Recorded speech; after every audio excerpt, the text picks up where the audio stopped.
ឆ្នាំចាស់ផ្លាស់ទៅចូលមកនៅឆ្នាំថ្មីសូមសុខសួស្តីជោគជ័យទាំងអង្គគ្នាឆ្នាំចាស់ផ្លាស់ទៅចូលមកនៅឆ្នាំថ្មីសូមសុខសួស្តីជោគជ័យទាំងអង្គគ្នាសូមឲ្យលោកធីជិះទៅឲ្យឆ្ងាយ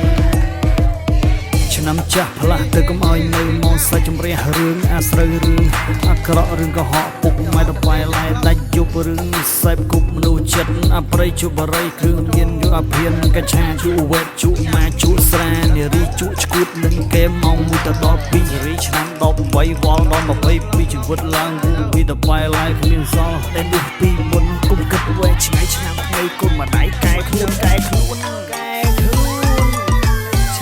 ឆ្នាំថ្មីមកដល់ហើយបងប្អូនហើយក៏សូមជូនពរបងប្អូនអរគ្នាឲ្យសុខសប្បាយហើយក៏សូមជូនពរខ្លួនឯងហើយផុតនឹងចេញទៅឲ្យលោកបី